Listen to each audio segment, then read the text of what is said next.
Donc bonjour à toutes et à tous, bienvenue à la médiathèque protestante du Stift pour la conférence inaugurale d'un cycle que nous vous proposons en cette année 2025 pour honorer la mémoire et la pensée d'Albert Schweitzer, puisque cela fait une nouvelle fois 150 ans qu'il a vu le jour.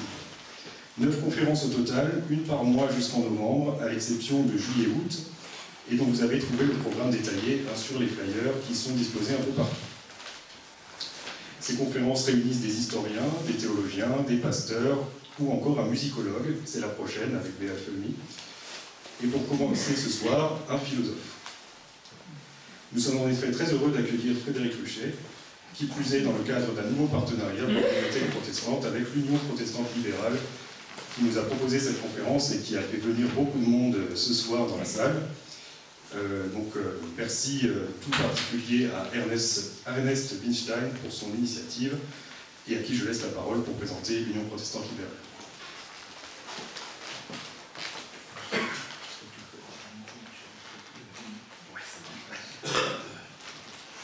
Merci aux représentants de la médiathèque, Jérémy, Thomas, de nous accueillir et de partager cette conférence sur Schweitzer, lecteur, interprète, si on peut dire, de Kant, sans doute. Lecteur. On le saura mieux tout à l'heure. Alors, je voudrais ne pas oublier d'excuser toute une série de personnes. Je me permets de les nommer. Il y a l'ancien président Marc Linhart qui s'excuse, qui transmet les amitiés à Frédéric. Jean-François Collange qui te donne les meilleures salutations. Georges Bronnkland, Ernest Reicher qui sont aussi d'anciens amis et je crois camarades de lycée, si je me trompe. Et Madame Micheline Debout, Alsace-Arménie, Charles Nicole, qui habite loin, qui dit quelle frustration de ne pouvoir être des vôtres. Bon, allez, ça fait un peu chaud au cœur. Il y a bien sûr Mathieu Arnold aussi, qui s'excuse et que vous aurez l'occasion d'entendre pour parler de Schweitzer, lui Arnold qui a édité, qui a publié un grand ouvrage sur Albert Schweitzer. Est-ce que je peux évoquer que Jacques Martzolf, qui est avec nous, je crois, ou qui avait prévu de venir, me signale que sa fille Edwige, oui, il pourra peut-être en toucher un mot tout à l'heure, a écrit un ouvrage sur libéralisme et religion touchant à Kant. Je ne le savais pas, tu le connais peut-être? Non. Elle est docteure en philosophie. Voilà, merci aux responsables de la médiathèque. Et puis un petit mot sur l'UPL, l'Union protestante libérale, qui a lancé, sur proposition de Frédéric Reuser, ce travail sur Schweitzer et Kant. L'Union protestante libérale, par rapport à l'Église, n'est pas un organisme out, en dehors de l'Église, mais nous nous situons bien sûr dans tout le jet du christianisme historique, mais en proposant aussi des pistes pour stimuler le travail de réflexion, le dialogue, et si nous nous situons dans la ligne d'une libre pensée religieuse, c'est aussi pour prendre un peu de recul par rapport au dogme, dans la mesure où il prétendrait être des vérités définitives et immuables. Et nous insistons aussi, c'est encore un souci qui m'est très personnel, sur le fait que nos réflexions doivent se baser sur un travail exégétique sérieux, j'appelle ça scientifique, sur les textes bibliques. Ça me paraît fondamental et ça nous évite aussi de dévier quand il s'agit de l'interprétation Un souci est évidemment, par ce travail, d'approcher le Jésus historique. On ne pourra certainement pas faire de lui le portrait qu'on souhaiterait faire. C'est bien ce qu'a démontré, entre autres, Albert Schweitzer, quand il a fait l'histoire des vies de Jésus qui avaient été publiées au siècle précédent, et qui est arrivé à la conclusion, pour dire les textes bibliques, il faut absolument les replacer dans leur contexte. Alors c'est devenu un principe de travail fondamental, un principe de base. Il pensait qu'on n'arriverait pas jusqu'au Jésus historique. Tout le travail du 19e siècle, tout le travail exégétique téléologique sérieux a permis d'approcher ce Jésus historique. Et donc, ça donne aussi une plus grande assise à tout ce qu'on peut faire comme travail sur l'éthique de Schweitzer, sur ce qu'il a fait, sur ce qu'il a pensé, et ses rapports avec d'autres, entre autres Goethe, mais on a Kant au programme ce soir. Un mot pour présenter Frédéric, qui est un de nos conférenciers assez réguliers, et oui, je crois que c'est important de le dire, et aussi membre de l'Union libérale depuis un certain temps. Merci. Donc je vais vous faire la traditionnelle biographie. Alors je la lis. Après une licence en théologie à Strasbourg, Frédéric Rucher a suivi des études de philosophie, toujours en Alsace, puis à Montpellier. Il est agrégé de philosophie, membre associé du Centre de recherche en philosophie allemande et contemporaine de la faculté de philosophie de Strasbourg. Il a enseigné la philosophie principalement en Alsace, mais aussi en Allemagne, à Saarbrück, et en Italie, à Turin. Il s'intéresse aux penseurs électrons libres du christianisme, et c'est ainsi que pour de précédentes conférences de l'UPL, il a abordé la pensée de Teilhard de Chardin, la crise moderniste avec Carnac ou Loisy, ou pour une période plus récente, la phénoménologie de Michel Henry. Et c'est donc avec une grande joie que de lui permettre de nous présenter ce soir le thème d'un travail en cours d'édition, à savoir l'édition critique accompagnée de la traduction de la thèse de philosophie d'Albert Schweitzer, consacrée à la philosophie de la religion de Kant. Et avant de lui laisser la parole, nous vous donnons rendez-vous le mardi 11 février prochain pour la deuxième conférence, pour laquelle nous accueillerons B.F. Fulmy parler de la place de la musique dans la vie de Schweitzer. D'ici là, place à la philosophie et bonne conférence à toutes et à tous. Merci, vous me dites si vous m'entendez, ça fonctionne.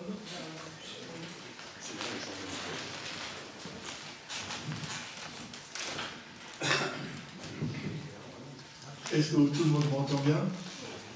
Très bien. Alors donc, Schweitzer avait soutenu une thèse de philosophie en 1899, oui, avant même sa thèse de théologie. Et il avait composé cette thèse de philosophie sur le conseil de son professeur Theobald Ziegler, qui lui avait conseillé ce sujet, qui était d'ailleurs un kantien. Et Schweitzer, il a composé cette thèse en 8 mois, pendant un séjour à Paris, en même temps qu'il prenait des cours d'orgue avec Widor et des cours de piano avec Marielle. Donc il était très occupé à ce moment-là. Lire cette thèse, deux motifs, ça peut être très intéressant pour la compréhension de Kant, puisque Schweitzer a fait un travail quand même là assez remarquable, mais c'est intéressant aussi pour suivre la pensée et le souci de Schweitzer, ce qui le préoccupait et ce qu'il en retiendra lorsqu'il développera sa propre pensée.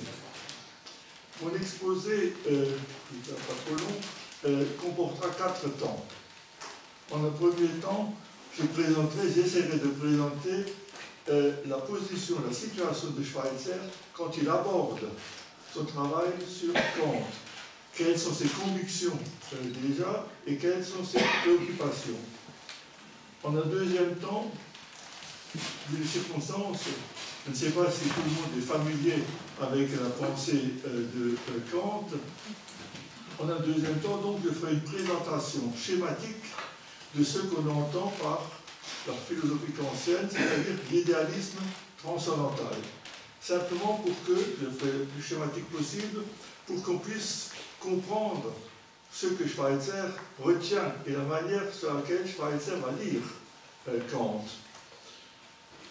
Ensuite, en un troisième temps, et ce sera le moment le plus long, on fera l'examen du travail de Schweitzer sur Kant. Et là, tout de suite, il faut signaler une chose qui est importante, c'est que Schweitzer ne va utiliser que 4 ouvrages de Kant. Les 3 critiques, critique de la raison pure, 1780, critique de la raison pratique, 1788,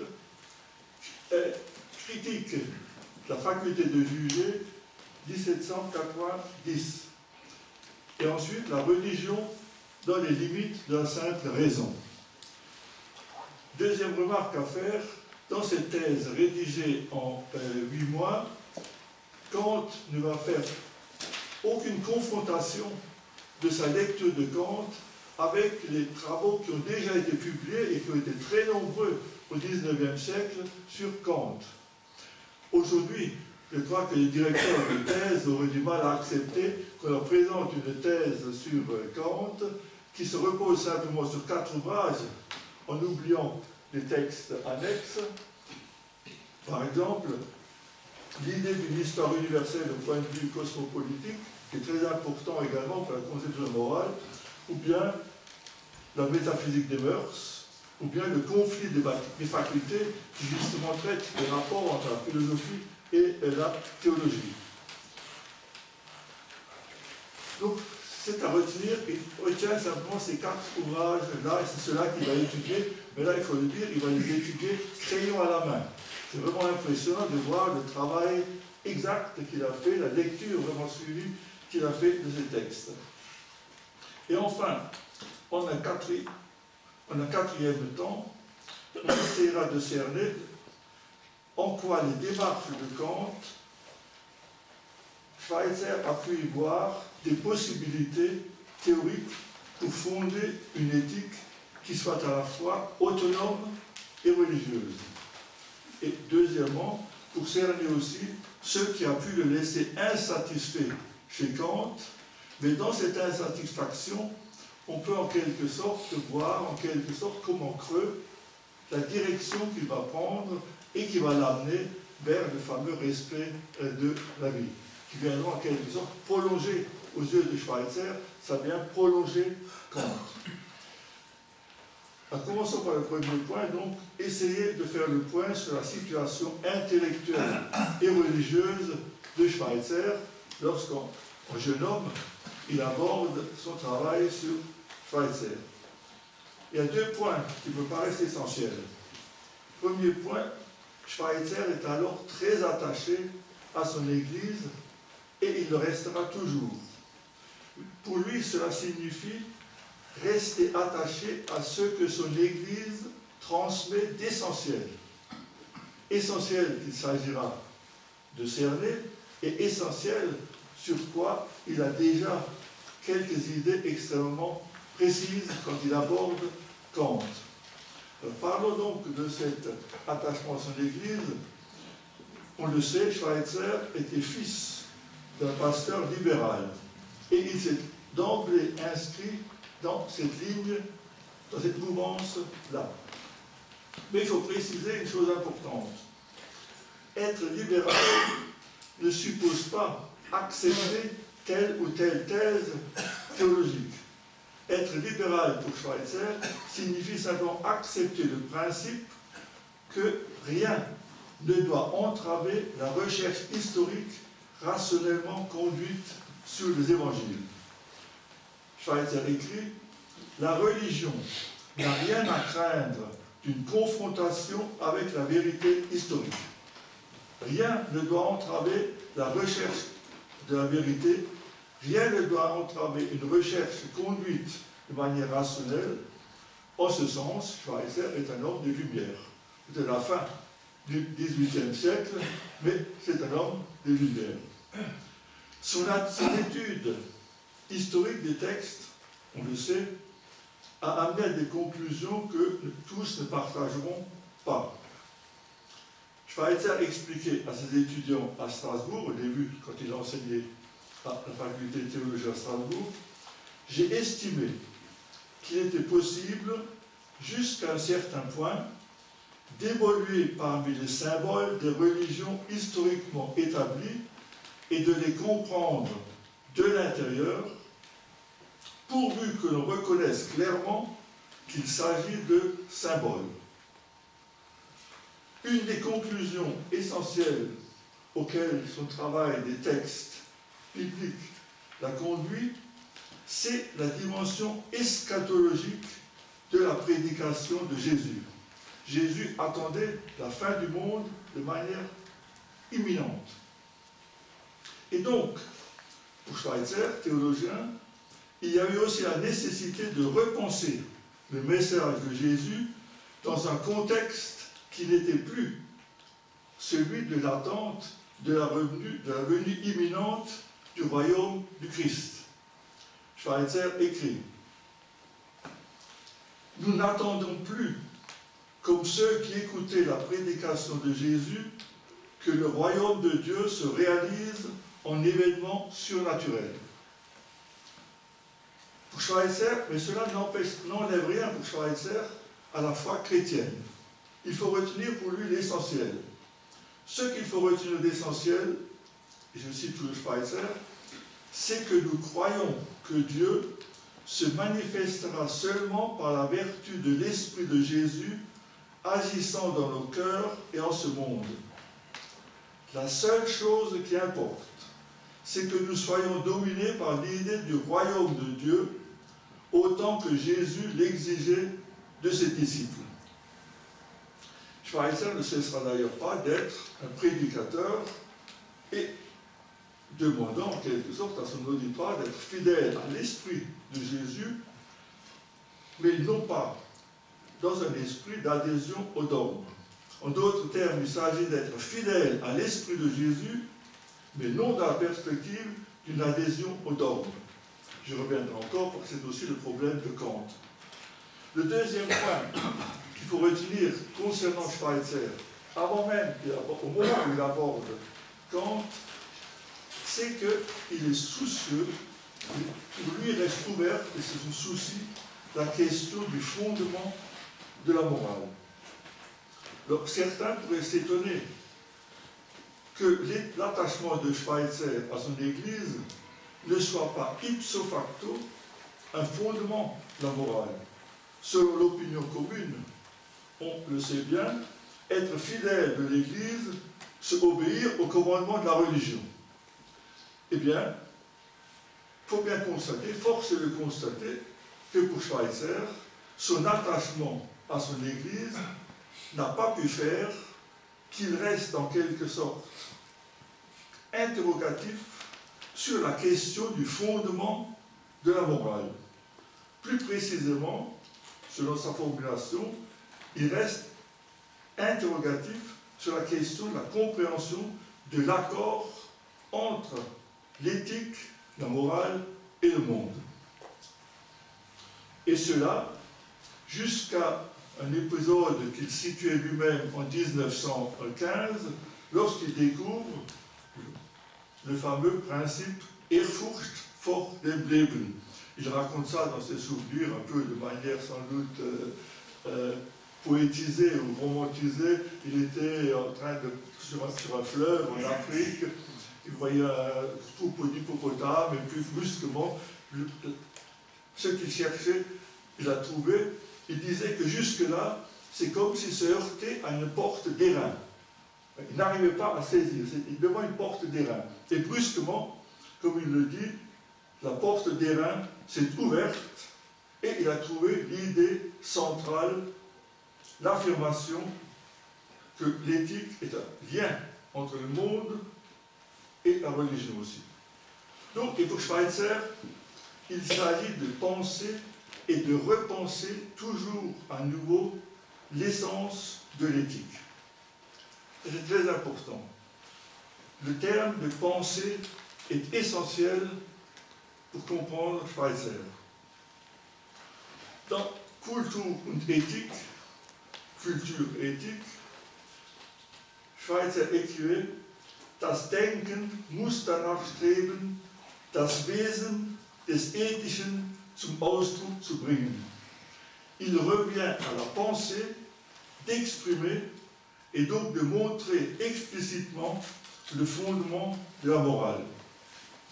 Je cite encore Schweitzer, le problème éthique est donc le problème du principe de base de la moralité, Sittlichkeit, fondé dans la pensée im Denken begründet. Qu'est-ce qui est commun dans les formes multiples que nous ressentons comme bien? Y a-t-il un concept du bien qui soit le plus général? S'il existe, en quoi consiste-t-il? Et dans quelle mesure il est pour moi réel et nécessaire? Quelle force exerce-t-il sur mon esprit, mes actions? Dans quelle confrontation au monde me met-il? Et tout ça, ça doit se dégager, ce n'est pas donné d'emblée, ça doit se dégager d'une réflexion, d'une pensée. Il faut d'ailleurs préciser qu'il a de même pour Schweitzer en ce qui concerne le contenu de la foi. Dans sa conclusion sur ce fameux livre, La mystique de l'apôtre Paul, Schweitzer écrivait: ce qui est impérissable dans la mystique de Paul, c'est que pour tous les temps, il a assuré le droit de la pensée dans le christianisme. Au-delà de la foi, valant selon la tradition, Schweitzer élève la connaissance de l'esprit issu de l'esprit. Il dit qu'il vit en lui un respect sans borne et interrompu de la vérité. Paul n'accepte de l'imitation de la liberté que si elle vient de l'amour, mais non si elle venait d'une autorité doctrinale. Oui. Pour lui, Saint Paul, c'est le fondateur de la liberté de la pensée dans le christianisme. En cela, on va voir, il est très différent de son professeur Ziegler, qui lui a proposé le sujet de réflexion sur la religion chez Kant. Alors, concernant donc la morale, Schweitzer, au moment même encore, déjà quand il aborde Kant, il veut essayer de formuler en toute lucidité les deux problématiques centrales et classiques de la morale. Qu'est-ce que le bien? Première question.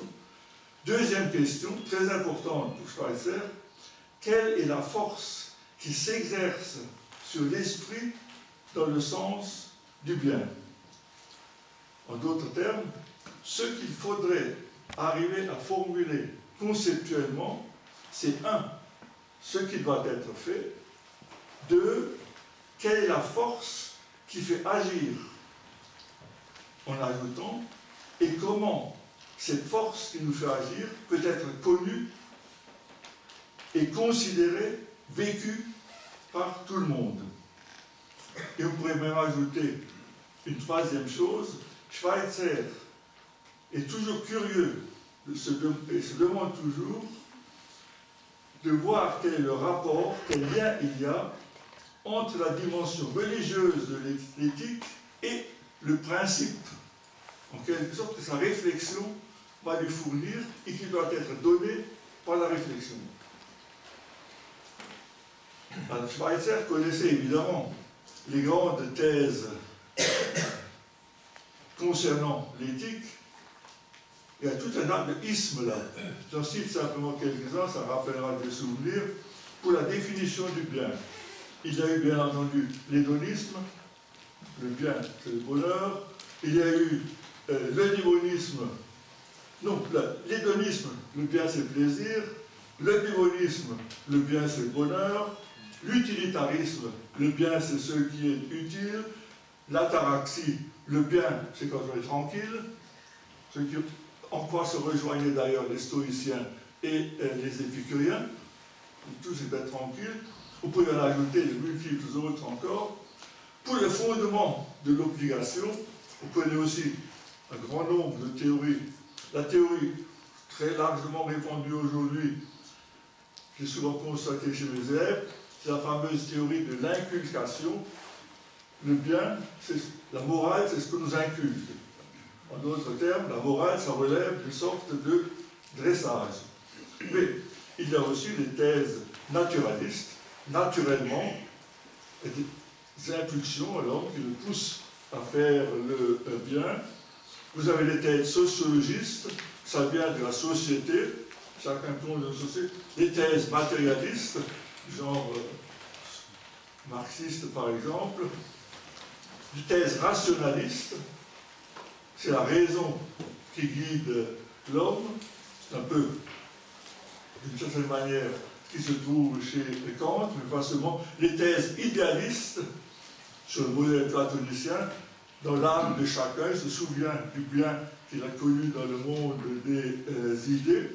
Et, bien entendu, il ne faut pas oublier, il y a les thèses théologiques, en disant, c'est Dieu qui indique ce qui est bien et ce qu'il faut faire, mais aux yeux de Schweitzer, comme aux yeux de toute personne qui réfléchit, il suffit de regarder l'histoire de la théologie, dire qu'il faut obéir au commandement divin, n'explique pas encore, est-ce qu'on le fait par peur, la sanction, est-ce qu'on le fait par désir d'une récompense, ou est-ce qu'on le fait par amour de Dieu, ce qui n'est pas du tout la même chose. Et on connaît les théologiens connaissent les débats qu'il y a eu. C'est la question de savoir si une action est bonne ou mauvaise, est-ce qu'elle est faite de congruo, c'est-à-dire simplement parce qu'elle est conforme à la règle, ou de condigio, quand elle est faite par amour de Dieu et grâce à la grâce. Avec toutes ces discussions-là. Schweitzer, évidemment, connaissait tout ça, mais aucune de ces thèses ne pouvait le satisfaire, et la plupart étaient à rejeter délibérément. Son intérêt pour Kant, que son professeur connaissait, pouvait venir de ce qu'il sait déjà, que Kant partage avec lui le souci de trouver une thèse qui respecte la spécificité de la morale, son essence propre, et qui ne soit pas réductrice à quoi que ce soit. Je passe au deuxième point maintenant. Quelques mots sur ce qu'on entend par idéal philosophie kantienne, que lui-même intitule, qu'il appelle idéalisme transcendantal. Au fond, ce n'est pas si compliqué que cela. Je pense que certains retrouveront des souvenirs. Kant, comme beaucoup de personnes de son siècle, avait noté une chose qui frappait les esprits, c'est les échecs de la métaphysique. Comme je disais, c'est le dernier qui parle et qui a raison. Échec de la métaphysique par rapport au succès de la science. Dans la science, on arrive à des énoncés universellement valables, là où dans le domaine de la métaphysique, jamais on tombe d'accord. C'est le dernier qui parle et qui a raison. À partir de là, Kant examine les sciences, et notamment les mathématiques et la physique. Ici, Thalès, Galilée, Torricelli. Et l'examen des démarches de ces scientifiques a amené Kant à conclure que la scientificité, c'est-à-dire la réussite de la science, est née lorsque on est parti du sujet connaissant pour aller aux objets à connaître, au lieu de faire l'inverse. En d'autres termes, le secret de la réussite de la science, c'est que l'on part du sujet connaissant et on va vers l'objet connu.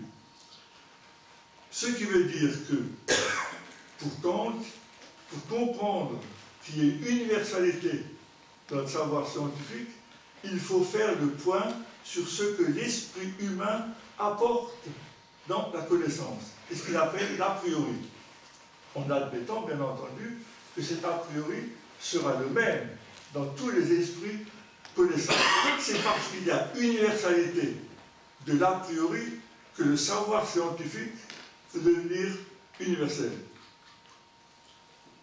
Et son idéal, ce serait que ça puisse se faire ailleurs également. Donc, la philosophie de Kant va s'orienter vers l'étude de ce qui est constitutif du côté du sujet connaissant quand il commence à connaître. Et pour cela, il va distinguer des facultés de connaissance. En général, on connaît ça. Deux facultés d'abord. Pour qu'il y ait connaissance, il faut l'intervention de la sensibilité. La première faculté. La sensibilité, c'est la faculté grâce à laquelle un objet peut nous être donné. Et quand un objet nous est donné, dit Kant, notre esprit lui donne une forme, lui donne des formes, ce sont les formes du temps et de l'espace. Quand nous percevons quelque chose, nous le percevons dans le temps et dans l'espace, parce que quand un objet est accueilli par notre esprit, il reçoit ces formes-là, au moment où il est reçu dans notre esprit. Sensibilité. La deuxième faculté, c'est l'entendement. Verstand. L'entendement. L'entendement, ce sera la faculté qui met de l'ordre dans les données sensibles. Et pour mettre cet ordre, l'entendement va utiliser les catégories, 12 catégories a priori qui sont présentes dans l'esprit connaissant. Parmi ces catégories, notamment la quantité, la qualité, la relation, quadrant, et parmi elles, notamment la causalité. Nous parlons beaucoup. Donc, pour Kant, quand nous voyons quelque chose, quand nous percevons quelque chose, nous cherchons, nous y introduisons nécessairement des relations de causalité. Dès que nous voyons quelque chose, nous introduisons des relations de causalité. Et c'est l'esprit même du sujet connaissant qui est ainsi fait. Chose très importante, s'il en est ainsi, si toutes nos connaissances viennent d'une donnée à la sensibilité et d'une mise en ordre par l'entendement, cela veut dire que la connaissance ne saisit jamais la réalité telle qu'elle est en soi, mais seulement telle qu'elle nous apparaît. En d'autres termes, toute connaissance est relative à l'esprit connaissant. Ce qui veut dire que la métaphysique, qui prétendait connaître la réalité telle qu'elle est en soi, qui prétendait avoir une connaissance absolue des choses, la métaphysique est en fait impossible pour l'esprit humain. La connaissance est nécessairement une connaissance construite à partir des données à la sensibilité à travers le travail de l'entendement. La métaphysique, qui se prétendrait une connaissance absolue, est par conséquent exclue. Kant laissait cependant place à une troisième faculté. Nous avons donc la sensibilité, nous avons eu l'entendement, Verstand. La troisième faculté, c'est la raison, Vernunft. Verstand, Vernunft.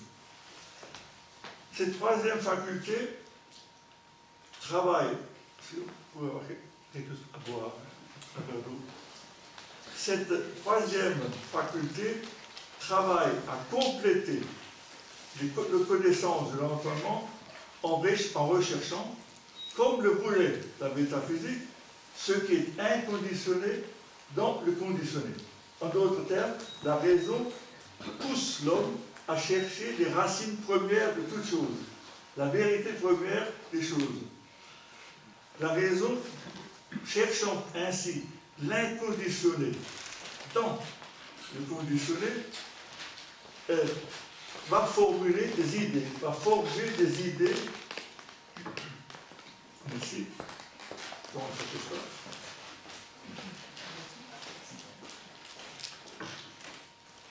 Merci.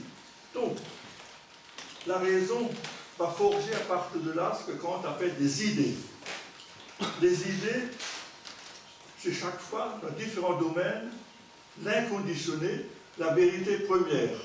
Et la raison va pousser l'homme à chercher en effet des vérités premières dans les grands domaines qui étaient ceux de la métaphysique avant, la psychologie rationnelle, la cosmologie rationnelle et la théologie rationnelle. Ben, pour Kant, la raison pousse, la raison humaine, l'esprit humain ne permet pas de connaître les réalités en soi. Mais néanmoins, la raison pousse l'homme à pousser la connaissance jusqu'au bout, à chercher l'inconditionné, à chercher l'absolu. Et c'est comme ça que la raison humaine forge des idées. Ces trois idées, d'abord, les trois idées que la raison va forger, ce sont les idées d'immortalité, l'idée de liberté et l'idée de Dieu. En d'autres termes, pour Kant, quand l'homme pousse sa réflexion à bout, il arrive nécessairement à ces trois idées. En précisant bien, ces idées ne pourront pas être considérées comme des connaissances, puisqu'on sort du domaine de la connaissance, puisqu'il n'y a pas de données sensibles pour ces choses-là, mais c'est quand même, il y a comme une nécessité dans la réflexion, quand on réfléchit sur le monde, quand on réfléchit sur le moi, et quand on réfléchit sur ce qui dépasse l'homme, nécessairement, on arrive à ces idées-là. Immortalité, liberté, Dieu. Mais, ça va pour l'instant? On reprendra ça. Jusqu'ici, on a parlé de la raison dans son usage théorique. Kant ajoute que la raison qui a un usage théorique a aussi un usage pratique. La raison peut aussi avoir un usage pratique, c'est-à-dire la raison pratique. Et la raison pratique, c'est elle qui dit à l'homme ce qu'il doit faire. Qui indique à l'homme ce qu'il doit faire. En d'autres termes, la raison à l'homme lui indique ce qu'il doit faire. C'est le fameux, formule bien connu, le fameux impératif catégorique. La raison me donne un impératif, me dit de faire ceci ou cela. Alors je vous cite cet impératif catégorique, en général c'est bien connu. Agis toujours d'après la maxime qui fait que tu puisses vouloir en même temps que cette maxime devienne une loi universelle. En termes plus simples, agis toujours de telle manière que le choix que tu fais puisse devenir un choix universellement acceptable. C'est le principe de l'universalité. Un choix sera bon s'il est universalisable. Si tout le monde peut dire, en toutes circonstances, ce sera bien. Donc, agis toujours de telle manière que la maxime de ton action puisse aussi devenir une loi universelle. C'est à propos de cet impératif catégorique formulé de cette manière-là qu'on a parlé du formalisme de l'éthique kantienne. En effet, on peut dire, la raison exige simplement l'universalité dans le choix de l'action. Exigence qui est celle de la raison. La raison, c'est la faculté universelle, et la raison pratique n'exige pas autre chose de l'homme que agir de telle manière que les idées, les principes qu'il choisit puissent devenir des principes universels. Le choix que je fais doit pouvoir devenir le choix de tout un chacun sans contradiction. Kant a aussi essayé de donner une formulation plus concrète à cet impératif catégorique, parce que l'homme est un être raisonnable, c'est-à-dire capable de se diriger librement par la raison, parce qu'il est cela, l'homme a une valeur absolue. Et l'impératif catégorique peut alors se formuler de la manière suivante: agis de telle façon que tu traites l'humanité aussi bien dans ta personne que dans tout autre, toujours comme une fin et jamais simplement comme un moyen. En d'autres termes, le principe absolu, c'est le principe du respect absolu de la personne humaine. La réflexion sur le devoir conduit la pratique, la raison pratique, elle aussi, à produire, à concevoir des idées. La raison pratique, l'impératif catégorique, va conduire l'homme en réfléchissant à l'impératif qui sont en lui, tu dois faire ceci, en réfléchissant à l'impératif qu'il a en lui, l'homme est amené à concevoir, la raison humaine est amenée à concevoir trois idées aussi nécessaires à l'objectivation, à l'efficience de la morale. Ce sont les trois idées: liberté, immortalité et Dieu. Celles qu'on avait déjà trouvées par la raison théorique. Ces trois idées, liberté, immortalité et Dieu, sont maintenant appelés postulats de la raison pratique. Quand je réfléchis du compte à l'éthique, à la morale qui est en moi, à l'impératif qui est en moi, je ne peux pas imaginer que ce soit possible, que l'axe moral soit possible, si je ne postule pas l'existence de Dieu, d'abord la liberté. Si je ne postule pas d'abord la liberté, si je ne postule pas l'immortalité, et si je ne postule pas Dieu. En effet, première observation, pour Kant, donc pour Kant, quand on réfléchit à la morale, nécessairement, on arrive à l'idée de liberté. La morale exige, l'acte moral exige une liberté. Un acte qui serait fait sans liberté n'aurait pas de valeur morale, ce serait un fait. Un fait entraîné par un ensemble de causes, de circonstances.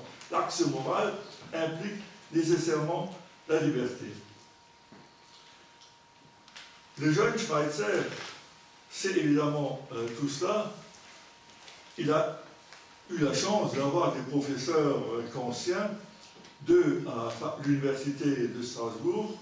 Theobald Ziegler, d'abord, c'est lui qui va lui proposer le sujet de sa thèse, je reviendrai à parler, et puis également Wilhelm Windelband, un des grands philosophes connus pour avoir été un des fondateurs de ce qu'on appelait une des écoles néo-kantiennes de la deuxième moitié du XIXe siècle. Mais sur la question morale, la thèse de l'impératif catégorique semblait visiblement insuffisante à Schweitzer. Le pur principe d'universalité qui reste quand même à la base de l'impératif catégorique chez Kant, même quand il est formulé de manière plus concrète pour l'humanité, ça restait pour lui trop abstrait. Il cherchait en quelque sorte quelque chose de plus concret, quelque chose qui s'impose en quelque sorte à tout le monde et dans la vie elle-même. Donc, visiblement, et on va le voir, c'était insuffisant pour lui. En revanche, ce qui d'emblée le fascinait sans doute chez Kant, c'est le principe de l'autonomie. En effet, tous les commentateurs de Kant, encore maintenant, ont toujours vu comme centrale dans la philosophie de Kant l'affirmation de l'autonomie de la volonté. L'éthique ancienne, c'est une éthique de l'autonomie de la volonté. L'homme est autonome, c'est-à-dire il est libre, et libre, il se donne à lui-même une loi, et il se donne à lui-même d'obéir à cette loi. Le principe de l'autonomie de la volonté. Kant rejette toute hétéronomie, c'est-à-dire toute conception qui réduirait l'obligation morale à une soumission. L'obligation morale ne peut dépendre d'aucune soumission, qu'elle soit externe ou interne. Et fait intéressant pour Schweitzer, il voit d'emblée chez Kant un philosophe pour qui l'autonomie, l'absence de toute hétéronomie est essentielle dans la morale, et un philosophe qui néanmoins laisse une place à la religion. Parce que vous pouvez penser, dans la mesure où on rejette toute hétéronomie, on rejette aussi l'hétéronomie, c'est-à-dire la soumission par rapport à Dieu. Alors, ce qui est fascine d'emblée Schweitzer chez Kant, c'est qu'il y a à la fois une affirmation de l'autonomie de la volonté et en même temps une place laissée à la religion. C'est ce que nous allons voir maintenant. En d'autres termes, lorsqu'il aborde Kant, le problème de Schweitzer est le suivant: comment l'homme peut-il être obligé par l'exigence religieuse de Jésus tout en étant autonome. Alors, on va passer maintenant donc à la lecture que fait Schweitzer de Kant. Vous allez voir, c'est plus aisé, d'ailleurs ça sera plus facile à saisir. Alors Schweitzer n'était évidemment pas le premier à faire un examen minutieux de la pensée de Kant. Le 19e siècle, il y a eu de multiples publications, du vivant même d'ailleurs de Kant. Sa philosophie a été discutée notamment par Jacobi et par Salomon Maimon, du vivant même de Kant. Donc il n'était pas le premier à faire une étude détaillée, minutieuse des textes de Kant. Et beaucoup avant lui avaient retenu déjà ce que Schweitzer lui-même note. Tous les auteurs qui ont étudié Kant ont noté qu'il y avait chez Kant des mutations, des variations importantes sur les différents concepts qu'il utilise. Notamment des variations importantes sur le concept de liberté, des variations importantes d'un livre à l'autre, ou dans le même livre, d'un passage à l'autre, des variations importantes sur la définition de la religion, des variations importantes sur le nombre des idées. Il y a des idées de la raison pratique, les idées de la raison pure. Il y a des variations sur le nombre des idées qui sont d'abord appelées idées et puis après sont appelées postulats. Des variations sur le concept de souverain bien. Et beaucoup, la plupart d'ailleurs des auteurs qui ont lu Kant au XIXe siècle, avaient attiré l'attention sur la difficulté qu'il y a à considérer la différence entre le monde des phénomènes et le monde des choses en soi. L'idéalisme kantien dit, voilà, il y a deux mondes.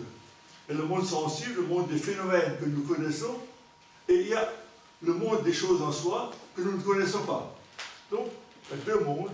Et alors, d'emblée, Jacobi, par exemple, d'emblée du vivant même de Kant, disait difficile d'imaginer qu'il y ait ces deux mondes et quel sera le rapport entre le monde sensible, le monde des phénomènes que nous connaissons, et le monde des choses en soi.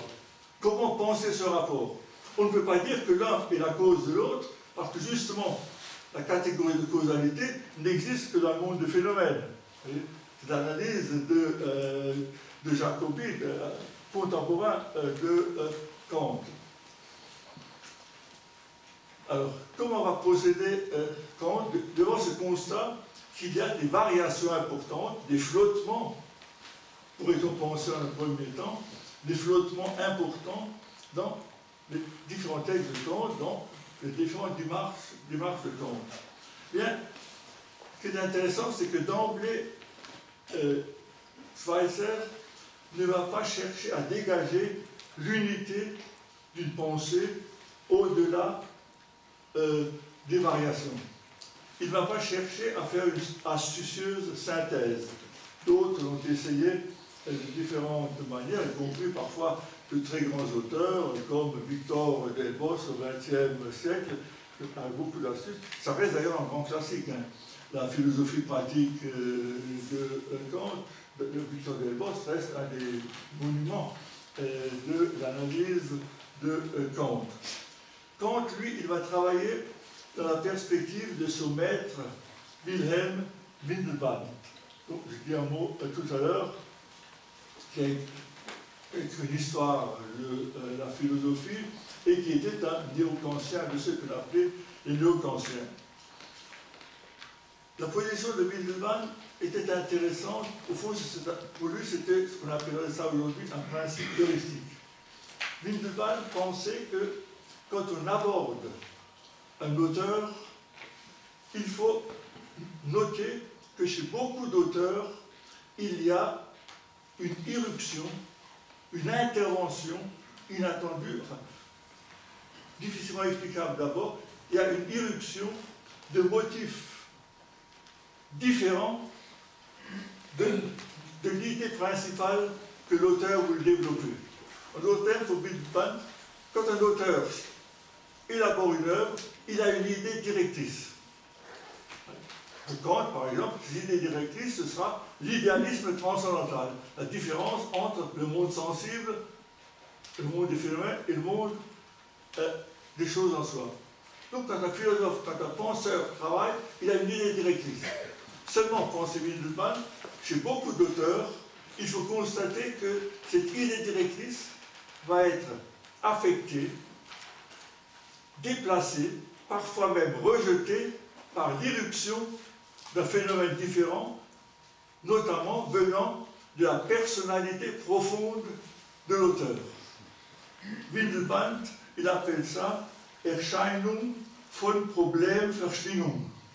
En d'autres termes, même quand il ne le veut pas, un auteur va se trouver amené à sortir de l'idée qu'il avait parce que sa personnalité profonde le pousse à sortir de l'idée qu'il avait au départ. Eh bien, pour Schweitzer, l'hypothèse qu'il va élaborer est la suivante. Schweitzer veut montrer que les variations et flottements qui apparaissent chez Kant, ces variations et flottements apparaissent lorsque justement il est confronté au problème de la morale. Et ces flottements s'expliqueraient par là. En d'autres termes, Kant, il a réfléchi à la connaissance. Il a élaboré une théorie qui permet d'expliquer la connaissance. Il a construit une théorie qui permet d'expliquer la connaissance, la scientificité, la science. Il est conduit par ça, mais quand il se met à réfléchir à la morale, il ne peut pas rester dans ce cadre-là, et même il va être amené à s'en détacher.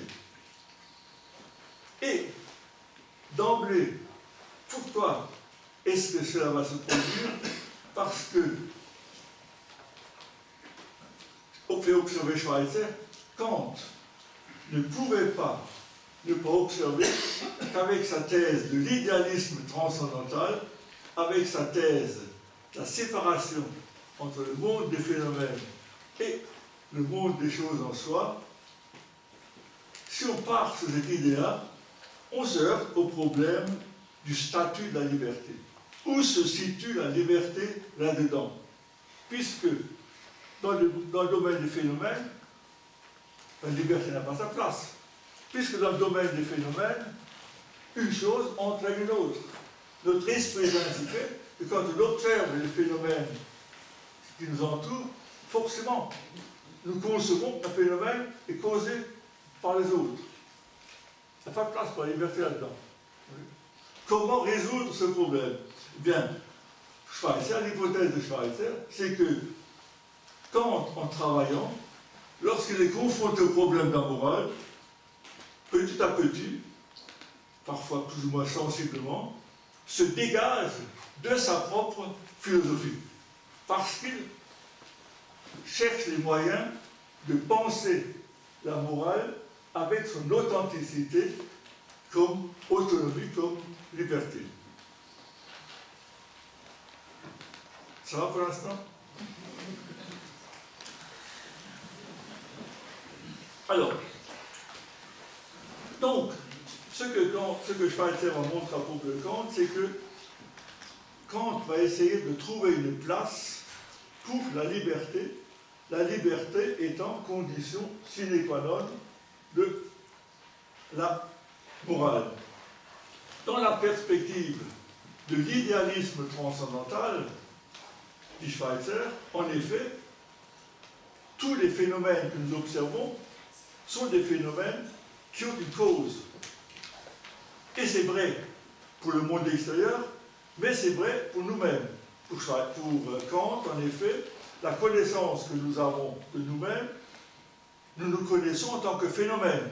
Et nous connaissons nous-mêmes comme phénomène, forcément, nous nous connaissons seulement sous l'angle de la causalité. Nous ne pouvons pas le penser autrement que comme obéissant à la loi de la causalité.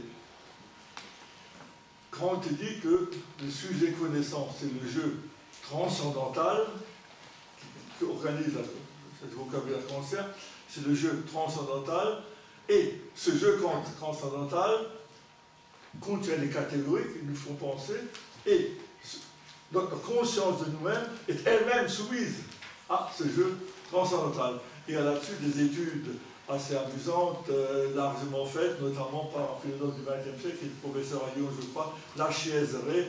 L'ouvrage s'appelle L'idéalisme transcendantal, très beau livre, tout en finesse sur la manière de concevoir le rapport entre le jeu transcendantal et la conscience de soi.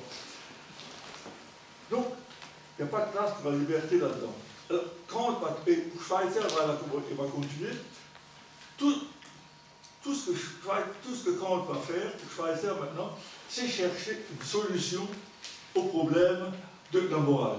Alors il va essayer une première solution dans la critique de la raison pure, il continuera à y réfléchir, et ça modifiera les choses dans la deuxième critique, dans la critique de la raison pratique, et il y aura encore une prolongement dans la critique du jugement, et surtout dans la religion, dans les limites de la simple raison. Alors, donc, au jeu de Schweitzer, ce que Kant cherchait, c'est comment penser la morale. Comment penser la morale dans le cadre d'une philosophie qui apparemment ne lui laissait plus de place. L'idéalisme transcendantal ne lui laissait pas de place. Premier essai de solution dans la critique de la raison pure elle-même. Donc, la critique la plus ancienne, la première. Et dit Schweitzer, Kant, dit-il, a pu imaginer qu'il pouvait sauver la liberté, son expression de Schweitzer. Kant a pu imaginer qu'il pouvait sauver la liberté tout en restant dans l'idéalisme transcendantal. Grâce, justement, à la séparation des deux mondes. Dans la critique de la raison pure, en effet, pour Kant, la liberté trouvait une place parmi les choses en soi en tant qu'idée. Je peux nécessairement avoir l'idée de liberté. Donc, vous pouvez dire, l'idéalisme transcendantal ne fait pas disparaître la liberté. On lui trouve un statut en tant qu'idée de la raison pratique. C'est une idée. Idée à laquelle notre réflexion aboutit nécessairement, mais voilà, on a une place. On ne nie pas la liberté, on lui laisse une place, même une place nécessaire de la réflexion, par exemple aussi dans la réflexion théorique d'abord, mais aussi dans la réflexion sur la morale. Qui réfléchit à la morale aboutit nécessairement à l'idée de liberté, mais ce n'est qu'une idée. Mais enfin, on vient trouver un statut, on ne la dit pas. Ça, c'est la solution de la critique de la raison pure. Mais, dit encore Schweitzer, il y a une conséquence que Kant n'a pas pu manquer d'apercevoir, c'est que la séparation entre le monde des phénomènes et le monde des choses en soi rend précisément toute morale impossible. Pourquoi, dit Schweitzer? Parce que si l'homme doit être conçu comme libre, il ne faut pas que la liberté soit reportée hypothétiquement parmi les choses en soi. Il faut que la liberté soit conçue comme présente, active dans le monde des phénomènes. On ne peut pas la transposer comme une idée en dehors du monde des phénomènes. Il faut penser la liberté comme inscrite dans les phénomènes. Et Schweitzer dit qu'on n'a pas pu manquer d'apercevoir ça. Alors, Schweitzer, qui a étudié le texte à la main, enfin, crayon à la main visiblement le texte de Kant, note d'ailleurs un glissement de vocabulaire. Quand déjà dans la critique de la raison pure, quand Kant parle des phénomènes, à certains moments il parle de causal, Zusammenhang, relation causale, et quand il parle de l'homme qui agit, il dit Natur Zusammenhang. Ce n'est pas tout à fait la même chose. On place l'homme dans des phénomènes naturels, donc ce n'est plus le causal, depuis le causal, c'est la nature un glissement de vocabulaire symptomatique pour Schweitzer, chez Kant, puisqu'il faut à tout prix inscrire quand même la liberté dans la nature. On ne peut pas simplement laisser la liberté au niveau des idées, en laissant simplement être une idée. Il faut donc, en un mot, du Schweitzer, il fallait bien d'une manière ou d'une autre que Kant abandonne la conception des deux mondes. Alors, conception des deux mondes, c'est comme si une liberté qui n'appartient au monde des phénomènes, brusquement, était présente dans le monde des phénomènes. Alors, cela m'a amené Kant, dit Schweitzer, à chercher un nouvel approfondissement dans la réflexion de Kant. Deux étapes pour avoir lieu. Première étape, dans la critique de la raison pratique. Donc, ça c'est 8 ans après la première édition de la critique de la raison pure. Il y a eu une deuxième édition de la critique de la raison pure en 1977, vous voyez. On a beaucoup disserté sur la différence entre la première et la deuxième édition de la critique de la raison pure, notamment Schweitzer a fait tout un fromage là-dessus, considérant qu'il y avait une régression de la pensée de Kant entre la première et la deuxième. La première édition, Kant aurait encore été un peu proche d'une pensée qui sera celle de Heidegger, tandis que la deuxième édition sera complètement détournée de Lewis, une régression. Pour Schweitzer, au contraire, il y a là un progrès de la critique de la raison pure à la critique de la raison pratique. Dans la critique de la raison pratique, elle est spécialement destinée chez Kant à réfléchir justement au problème moral. Schweitzer remarque alors, dans la critique de la raison pratique, maintenant, les trois idées que la raison théorique avait découvertes, on les retrouve comme idées de la raison pratique, mais cette fois-ci, elles sont appelées des postulats. Alors ça, pour Schweitzer, c'est tout à fait significatif. Si Kant a appelé maintenant postulat ce qui auparavant étaient des idées, ça fait savoir que la pensée consciente de ne pas avoir pris ces idées au même sens. Au fond, les appeler maintenant postulats, d'un côté, Kant disait, ce sont les mêmes idées qui reviennent, mais d'un autre côté, en leur changeant de nom, Kant était bien obligé de reconnaître que ça avait changé de nature maintenant. Et pourquoi est-ce que ça a changé de nature? Parce que maintenant, la raison apparaît comme capable de générer non seulement des pensées, mais en même temps de générer une réalité, une action. En d'autres termes, avec la notion de postulat, la raison fait connaître qu'elle est capable d'exercer pleinement un pouvoir.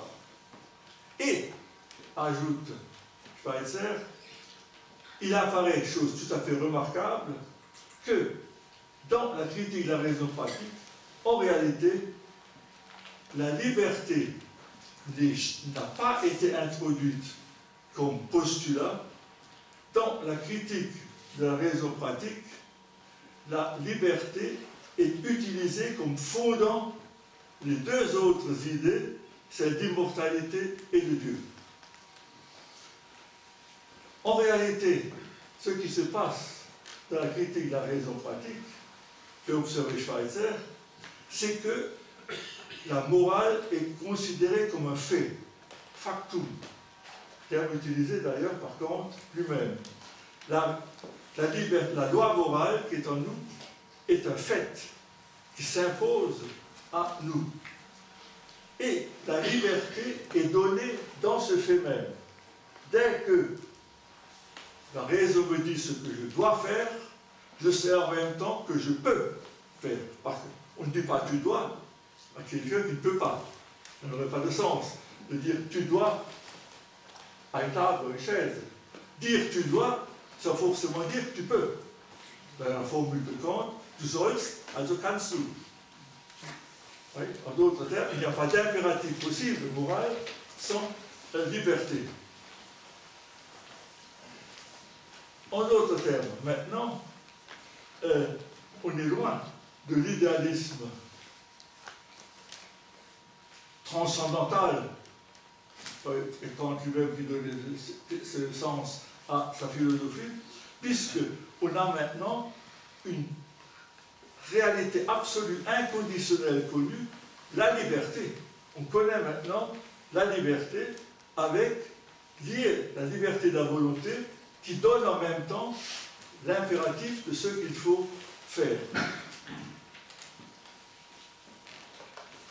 Voilà où on en est. En réalité, j'ai observé Schweitzer, cette idée qu'on a maintenant, cette idée que Kant développe dans la critique de la raison pratique, si on regarde bien, dit Schweitzer, on pouvait l'observer dès le départ chez Kant. Et alors Schweitzer étudie en détail la dernière partie de la critique de la raison pure, ce qu'on appelle ça s'appelle le canon de la raison pure. Cette dernière partie de la critique de la raison pure est aussi considérée comme la plus ancienne dans l'écriture de la critique de la raison pure. Et là, tous les commentateurs de Kant sont à peu près d'accord sur ça. La partie la plus ancienne de la critique de la raison pure, c'est la fin du canon de la raison pratique. Et alors, d'ailleurs, Schweitzer va étudier, c'est le premier chapitre de sa thèse, il va étudier le canon de la raison pratique, la dernière partie de la raison pratique, sous le titre « Esquisse philosophico-religieuse ». Ça fait la première partie de la thèse. Et c'est ensuite qu'il passe à la critique de la raison pure, proprement dit, etc. Et dans Schweitzer fait une étude extrêmement minutieuse de cette dernière partie de la critique de la raison pure, donc la partie la plus ancienne, en réalité. Et il note que d'emblée, dans ce canon, il y a en réalité deux problématiques, deux lignes de réflexion qui sont constamment présentes. Première ligne de réflexion, ce que Kant appelle, ce que Schweitzer appellera la problématique préliminaire.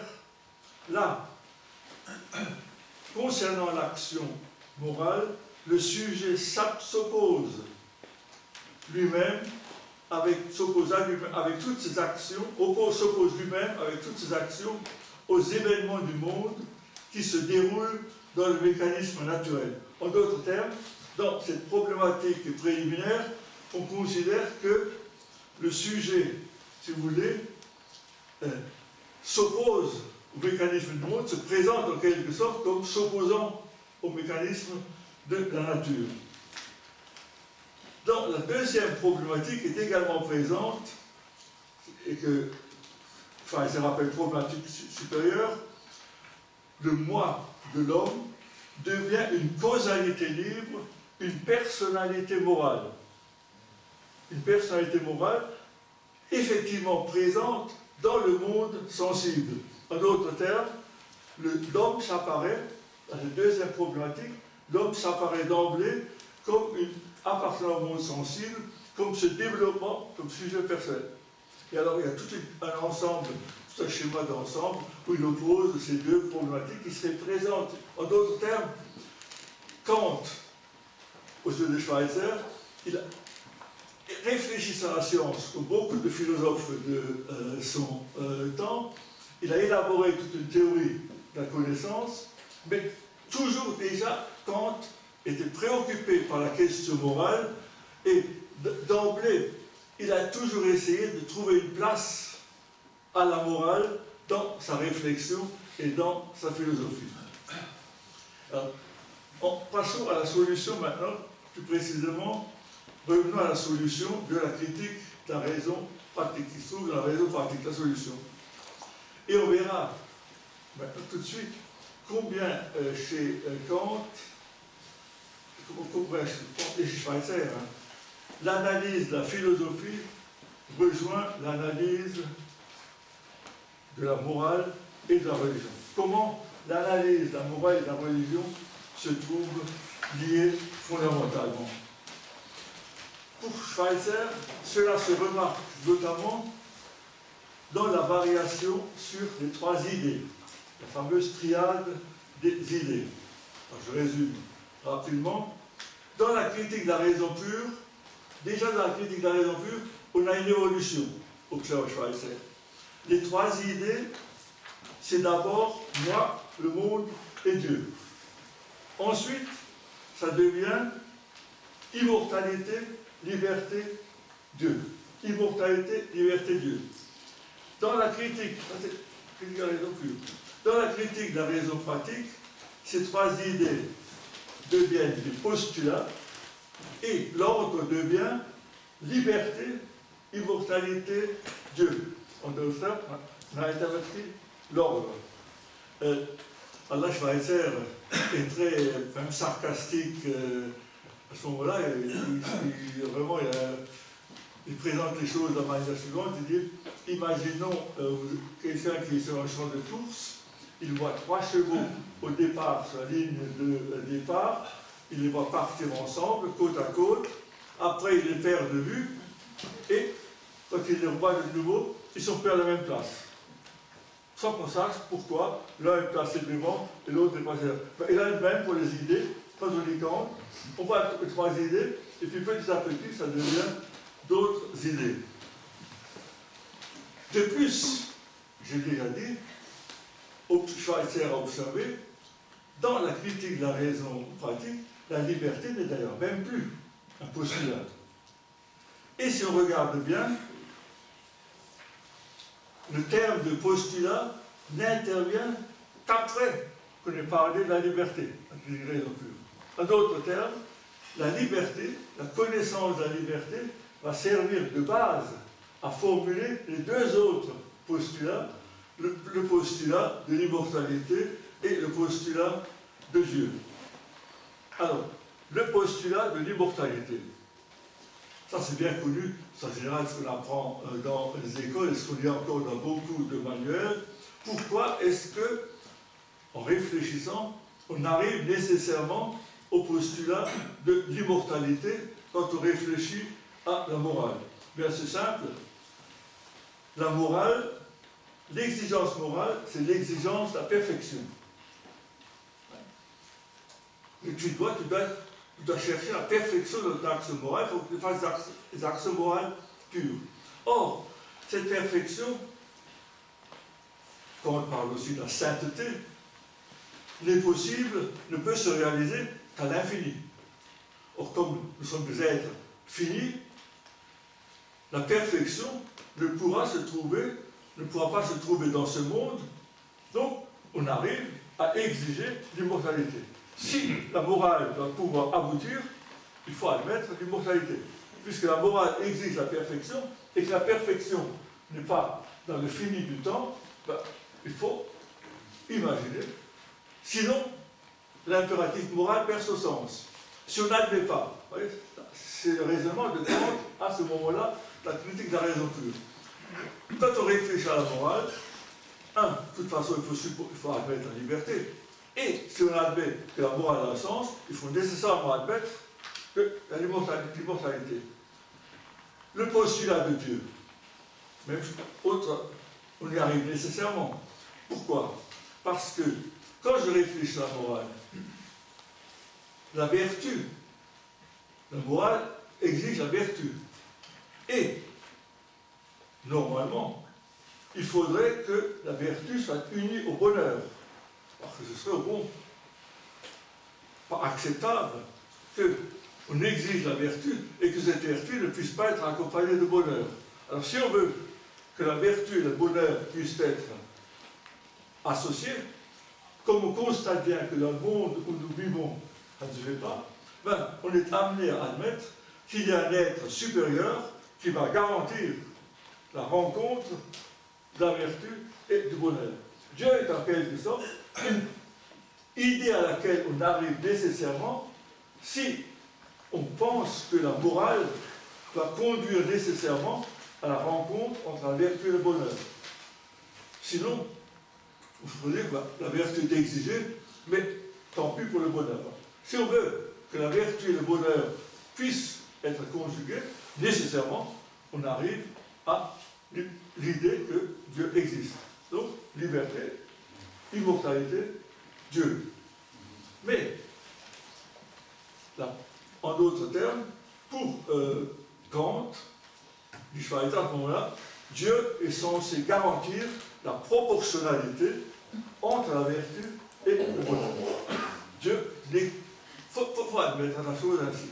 Mais, que vous observez Schweitzer tout de suite, cette idée d'une proportionnalité entre la vertu et le bonheur garantie par Dieu, ça ne pouvait pas satisfaire la profondeur morale de Kant. Car ça voudrait dire qu'on agit moralement pour être récompensé. Ce n'est pas vraiment agir moralement. Ce qui fait que, forcément, du Schweitzer, il fallait que Kant, nécessairement, vu sa profondeur morale, il fallait qu'il fasse un pas de plus que ça. Il ne pouvait pas se satisfaire de cette conception. Or, vous savez bien, en général, les commentateurs de Kant sont attachés à ça. Ils disent, voilà, chez Kant, en quelque sorte, il y a les postulats de la morale. La morale conduit à penser l'immortalité, à penser Dieu, Dieu étant le garant de la rencontre à travers le bonheur, l'immortalité étant nécessaire, si on va admettre la perfection possible. En général, c'est ce qu'on enseigne en général au sujet de Kant et ce qu'on retient. En fait, c'est comme si on s'arrêtait à la lecture et à la critique de la raison pratique, sans continuer vers la critique du jugement, et sans se aller vers la religion dans les limites de la simple raison. Donc, il va y avoir un pas de plus exigé par la profondeur morale de Kant, et ce pas de plus va être fait dans la critique de la raison, dans la critique de la faculté de juger, et dans la religion, dans les limites de la simple raison. Schweitzer explique. Tu nous fais le pas vers la. Vers il nous fait le pas vers l'équipe.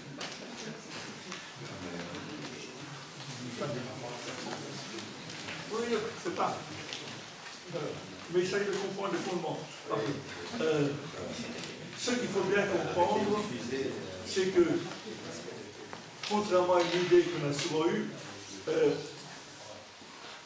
Kant n'est pas une espèce des esprits un peu superficiels qui, par générosité ou etc., s'avancent, c'est seulement un personnage généreux, à trouver des idées généreuses. Kant, c'est vraiment, Schweitzer, c'est vraiment un théoricien, vous voyez.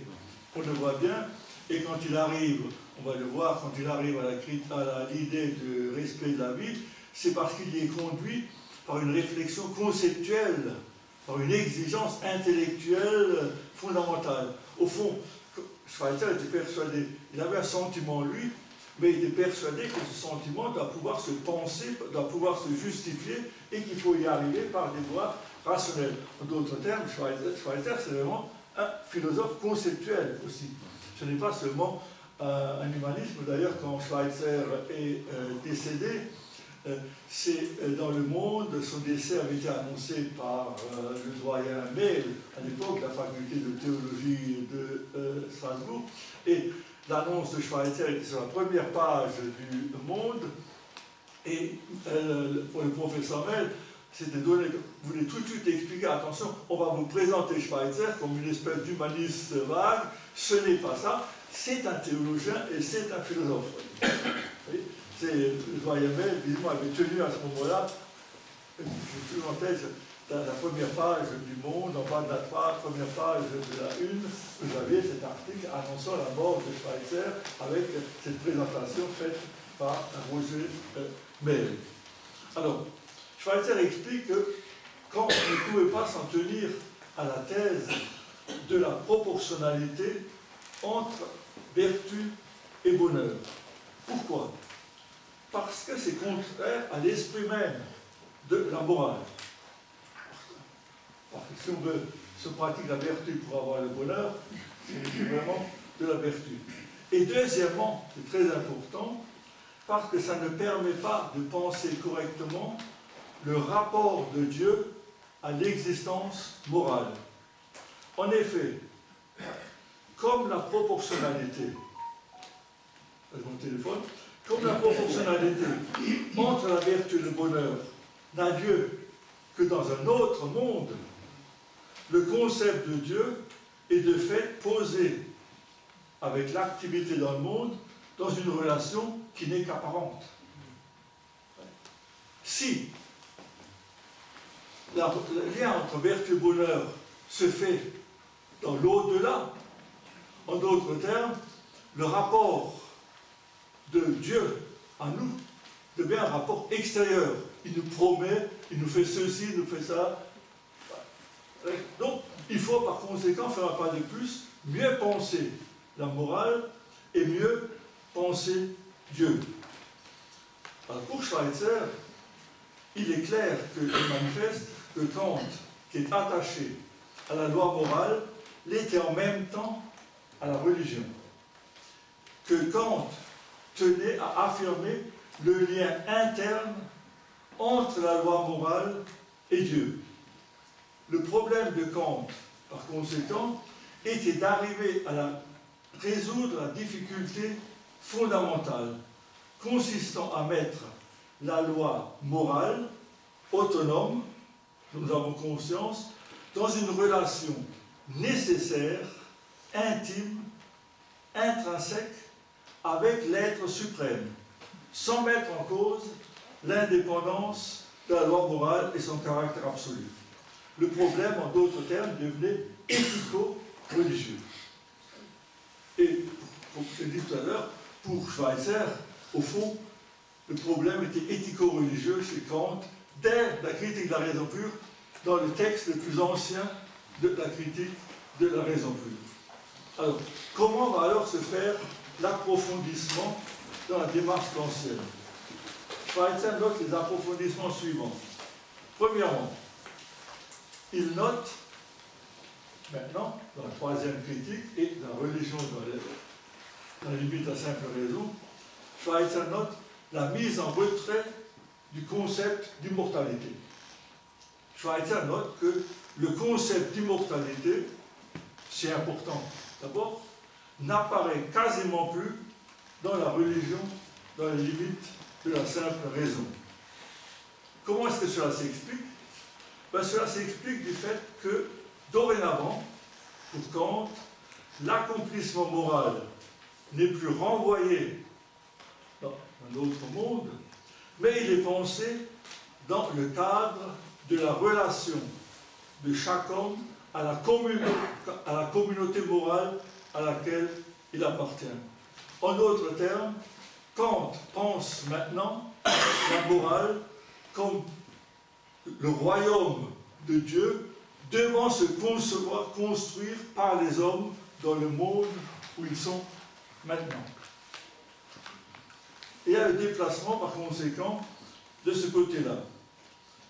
L'intérêt, en quelque sorte, éthique, est maintenant fortement lié à l'existence terrestre, qui doit se développer dans une perspective, si vous voulez, téléologique, avec une fin.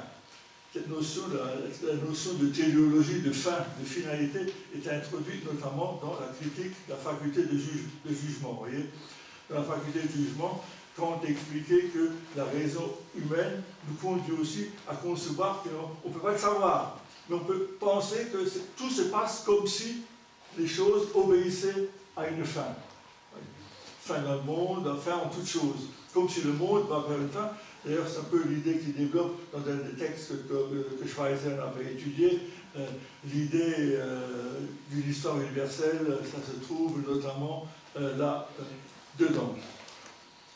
Donc, maintenant, le concept d'immortalité disparaît quasiment. C'est comme si ça n'avait plus d'importance, puisque tout doit se passer dans l'organisation que les hommes vont se donner entre eux sur Terre. Deuxièmement, à partir de maintenant, Dieu est pensé comme maître et législateur moral. Maître et législateur. Cette nouvelle définition de Dieu répond justement aux problèmes éthico-religieux auxquels Kant était confronté. La saisie de la relation nécessaire de la loi morale et de l'être suprême, de la morale et de la religion. Là aussi, cette solution est devenue pensable parce qu'on a introduit le concept de finalité. Une fois qu'on a aperçu que le bien suprême doit être réalisé par les hommes en relation avec d'autres hommes, c'est ce qu'il faut voir. Il faut, mais à partir de la critique du jugement et dans les textes sur la religion, quand on voit l'essentiel, le problème de la morale, c'est ce que les hommes vont organiser entre eux. La morale devient véritablement le problème des relations entre les hommes dans le monde dans lequel on se trouve, en essayant d'aller vers une espèce de progrès continu. Bien, si on conçoit les choses de cette manière-là, et là, Kant, et là, Schweitzer cite Kant, on présumera, ça c'est Kant qui écrivait ça, on présumera par avance que ce devoir exigera un être moral supérieur qui, par ses dispositions universelles, opère l'union dans une action commune des forces des individus qui, prises en elles-mêmes, sont insuffisantes. En d'autres termes, l'exigence morale, maintenant, fait penser à un Dieu qui a créé le monde d'une certaine manière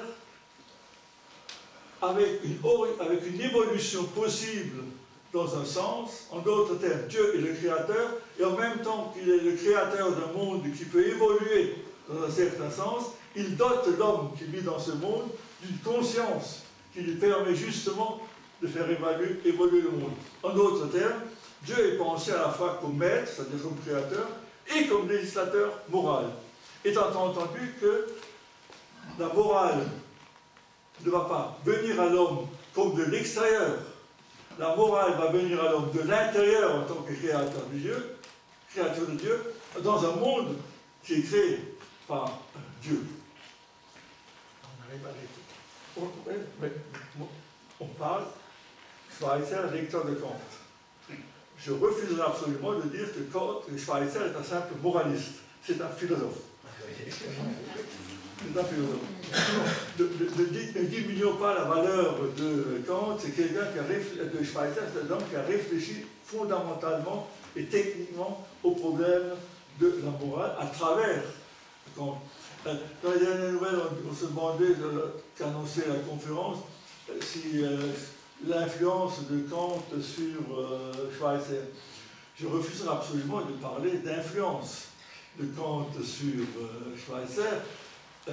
Quand Schweitzer lit Kant, il se trouve conforté dans un certain nombre d'idées qu'il avait déjà, j'en parlerai encore dans un petit instant, donc il se trouve conforté par cela, et ensuite il essaye de prolonger les réflexions qu'ils ont faites, mais on ne peut pas dire qu'il était sous l'influence de quelqu'un comme on est influencé par telle ou telle idée dans le monde. Non. C'est un lecteur de Kant qui trouve chez Kant la confirmation de la possibilité qu'il y a à penser certaines choses.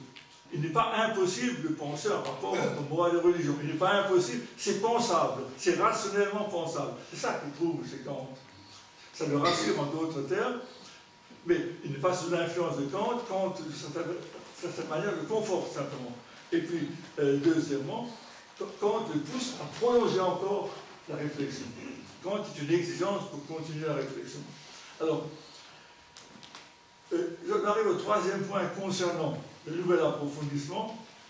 Maintenant, donc, on a vu que l'immortalité est mise de côté, Dieu devient maître et législateur moral. Troisièmement, la religion maintenant est définie comme la connaissance de nos devoirs comme commandement divin. La religion comme connaissance de nos devoirs comme commandement divin. Définition maintenant que Kant amène dans sa réflexion. La formule de Kant lui-même. Cette définition apparaît, dit Schweitzer, lorsque la religion est saisie dans ses connexions correctes.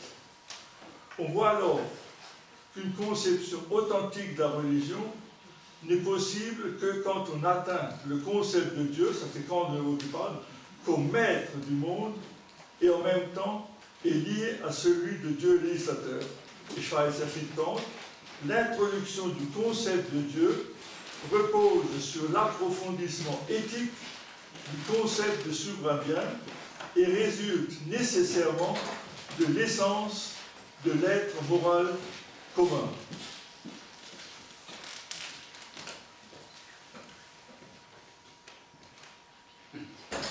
En d'autres termes, adopter pratiquement le concept de Dieu comme être suprême, ça permet de réaliser un niveau où s'établit la liaison interne de Dieu avec la vie morale. Il semble bien, et rassurez-vous, on arrive, on n'est pas loin des conclusions. Il semble bien que l'analyse de Schweitzer se situe dans la ligne de l'historien de la philosophie Pfleiderer. D'ailleurs, l'ouvrage de Pfleiderer sur l'histoire de la philosophie des religions se trouvait dans la bibliothèque de Schweitzer, vous la trouvez dans la bibliothèque de Schweitzer à Gunsbach. Pfleiderer écrivait à propos de Kant, en faisant remonter la morale à la raison immédiate autonome, ce divin en nous, das Göttliche in uns, Kant a aussi dévoilé la racine inhérente à notre nature de la conscience religieuse, la source interne à l'esprit de la révélation divine. En d'autres termes, Kant, qui apparaît d'abord comme une espèce de sceptique à l'égard de la religion, une métaphysique impossible, Kant, au fond, aboutit à une espèce même de pensée proprement religieuse, avec un fondement proprement religieux. Et on trouve, dans un ouvrage qui est paru au XXe siècle de Jean-Louis Bruch, la philosophie religieuse de Kant, c'est paru dans les années 60, fin des années 60.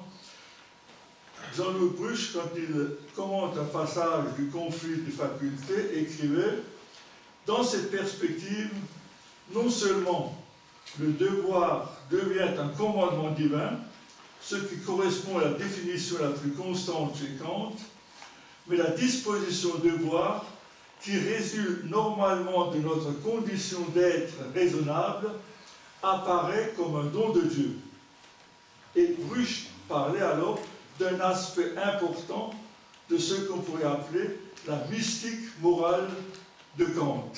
C'est donc un retournement en quelque sorte complet dans la pensée de Kant, Kant qui apparaît d'abord comme celui qui refuse toute connaissance de l'absolu. On arrive à une espèce de mystique et une connaissance immédiate de ce qui est bien et une connaissance immédiate de Dieu. Une mystique. Et vous savez combien pour Schweitzer, la notion de mystique est importante, puisque dans sa lecture de Saint Paul, l'idée principale pour lui, de lire d'ailleurs, s'appelle la mystique de l'apôtre Paul. L'idée d'une relation, en quelque sorte, profonde, intrinsèque, intime de Dieu. Alors, essayons maintenant, c'est le dernier point, de cerner la place de Kant dans la pensée de Schweitzer.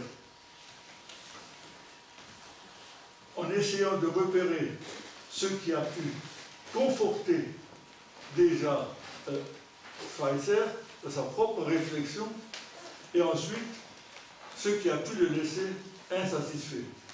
Alors pour situer, pour Ouais, pour voir ça, on peut confronter la pensée de Schweitzer à celle, ça on a les choses un peu plus claires, à celle de son maître Ziegler, celui qui a proposé le sujet de la thèse.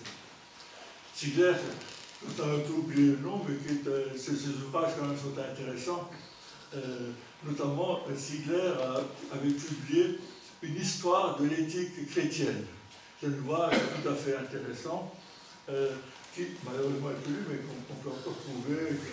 Maintenant avec les reprints, ça se retrouve d'ailleurs très facilement. Alors, Ziegler donc se revendiquait explicitement kantien.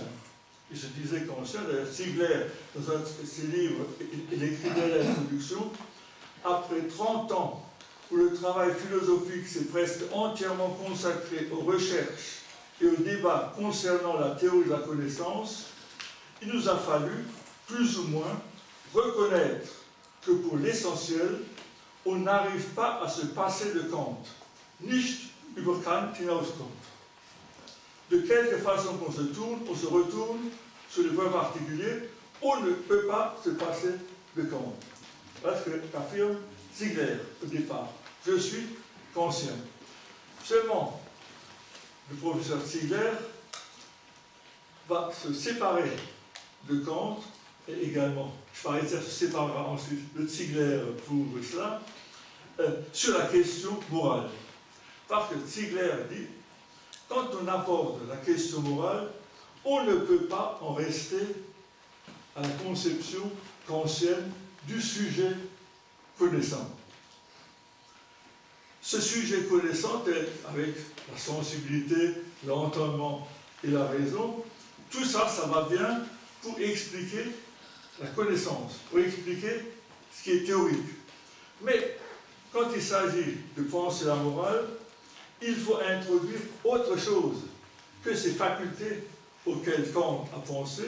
Il faut introduire le sentiment.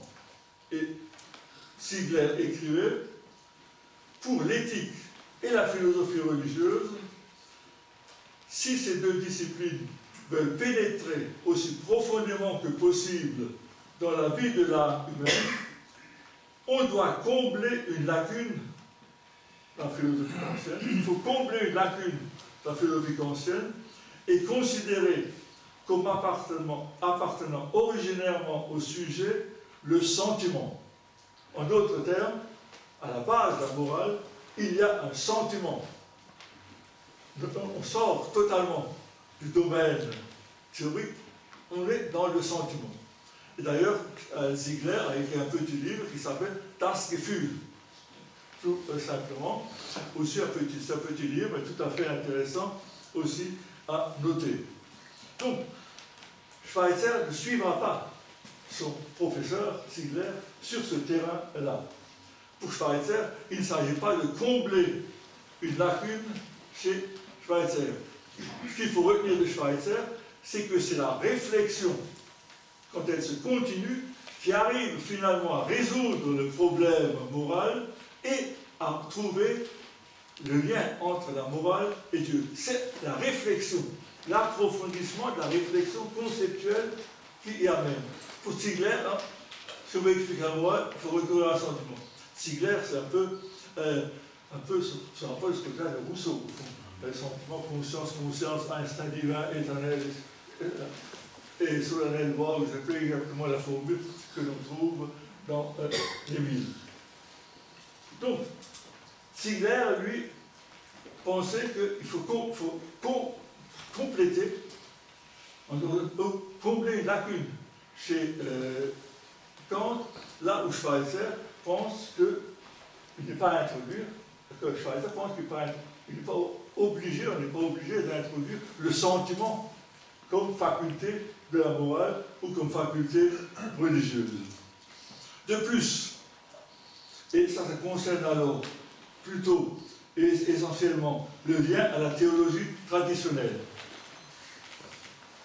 Pour le professeur Ziegler, excusez-moi, je traîne, pour le professeur Ziegler, l'éthique du Nouveau Testament demandait au fond l'impossible. Ziegler a écrit l'histoire de l'éthique chrétienne. L'éthique du Nouveau Testament demande l'impossible à l'homme. Une perfection absolue qui oblige l'homme à extirper la nature finie qui est en lui et même à la nier. Alors comme l'éthique du Nouveau Testament était une éthique impossible, ses successeurs, immédiats d'ailleurs, en sont arrivés à la conclusion qu'il fallait qu'ils renoncent à leur propre force pour faire la morale et qu'ils arrivent à une conception où ils ont une aide et ils arrivent à la thèse de la rédemption. C'est pas. L'homme ne peut pas atteindre la perfection qui est demandée. En d'autres termes, on va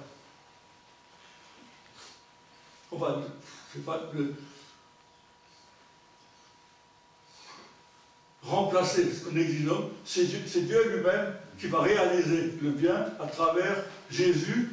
Et en d'autres termes, on va inventer l'hypothèse ou la thèse de la rédemption.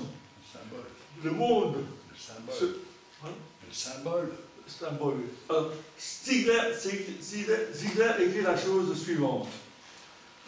Saint Paul fut le premier à poser à la place de l'enseignement simplement moral religieux de Jésus le dogme, à la place de l'action personnelle du Maître, la doctrine de la personne et de l'œuvre du Christ. Et là, c'est intéressant à noter, Schweitzer, qui partage les réticences de Ziegler à l'égard des dogmes, c'est tout à fait clair. Pour Schweitzer, le dogme de la rédemption, ce n'est pas tellement dans son esprit. Mais Schweitzer, en revanche, contrairement à Ziegler, était persuadé qu'il y a fondamentalement un accord entre l'éthique et un oui au monde et à la vie. Il pressent que cet accord entre l'éthique et le monde est possible. Et Schweitzer a écrit cet accord entre ce que Jésus attendait de ses disciples, cet accord provient d'une intuition première juste, mais que jusque-là, cet accord n'a pu inspirer et soutenir une conception durable de la société. Et par conséquent, Schweitzer se donnait comme tâche de prendre en considération cette vérité ressentie et un accord entre la morale et le monde. Seulement, il faut que j'arrive à la théoriser. Comment théoriser l'accord entre l'exigence morale et le monde? Mais il y a un accord. Et jamais, dit Schweitzer, contrairement à son maître Ziegler, jamais on ne renoncera à l'exigence de Jésus telle qu'elle avait été présentée par Jésus lui-même et quand elle est bien comprise.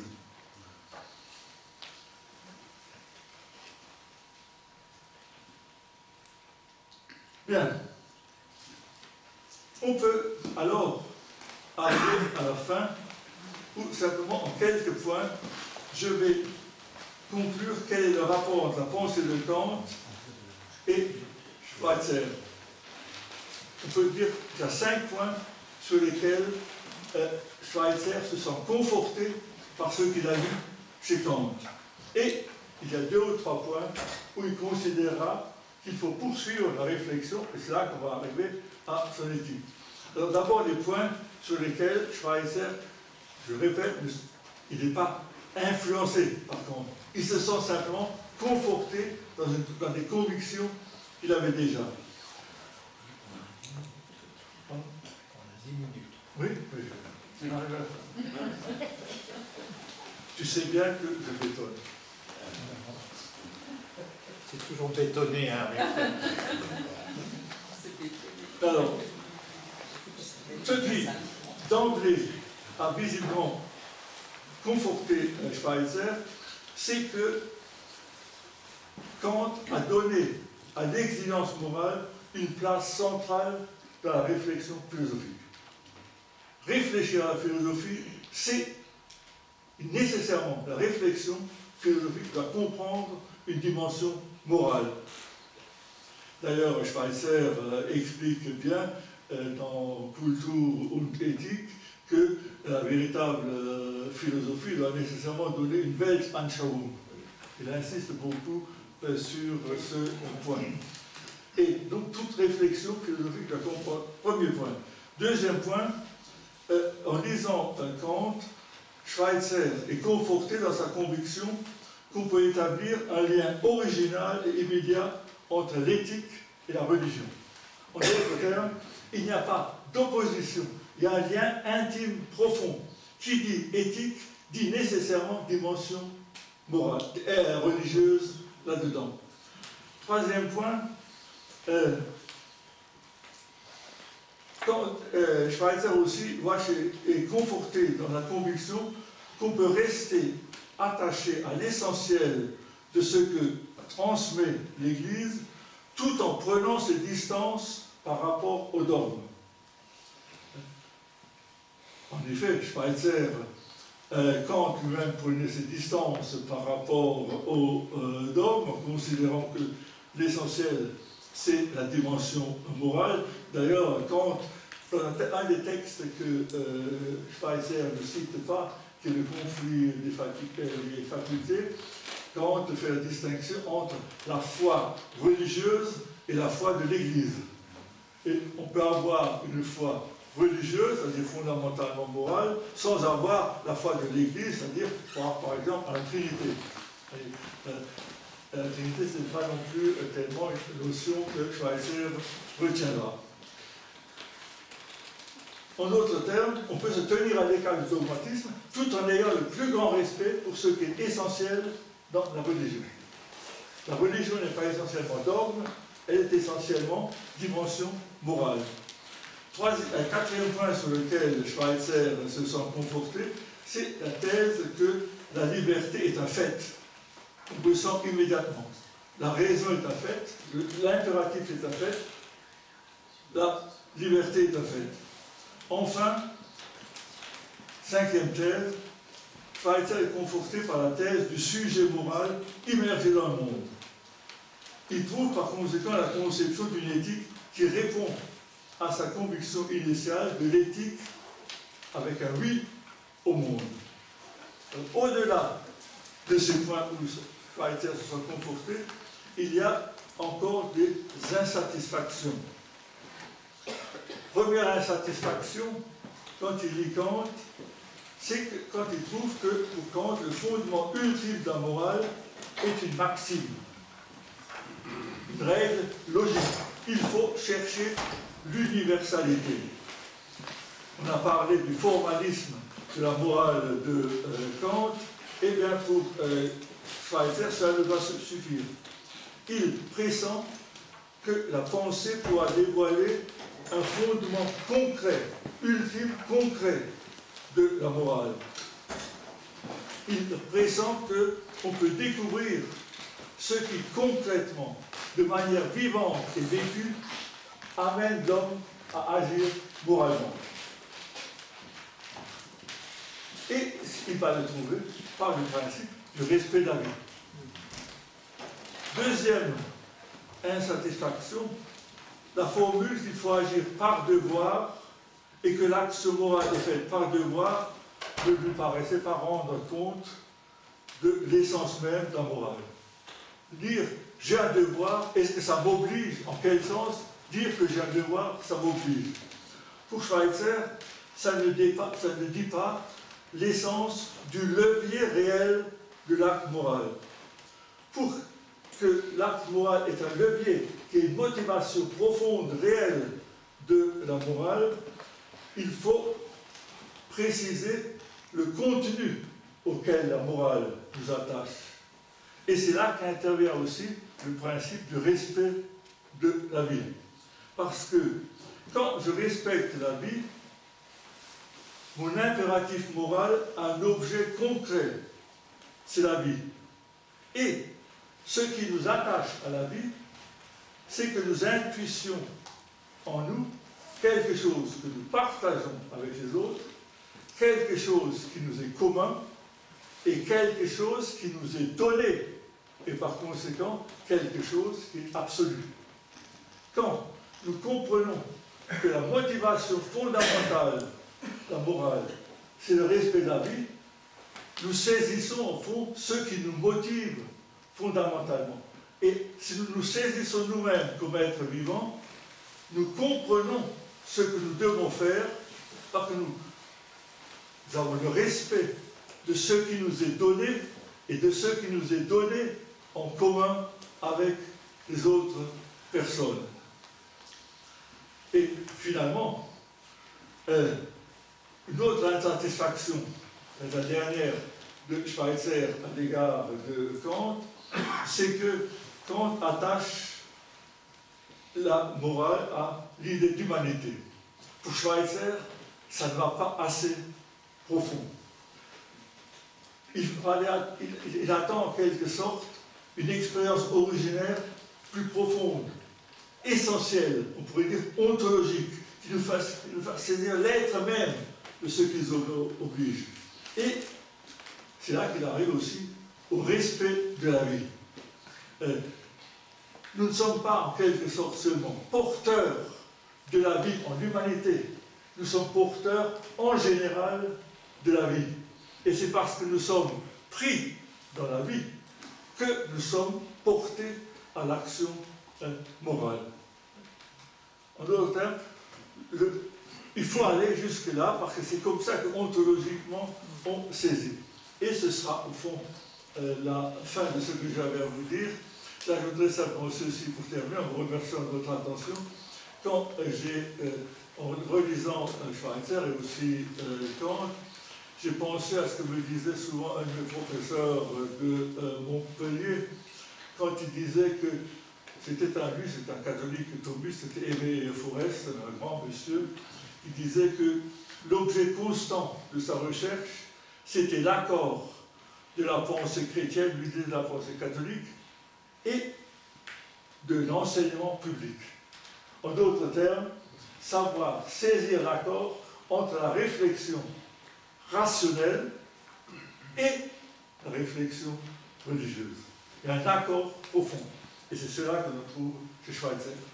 La raison aboutit finalement à la religion et la raison aboutit finalement à comprendre que nous sommes des êtres vivants qui doivent se respecter eux-mêmes et tous les autres en même temps qu'eux-mêmes. Merci beaucoup.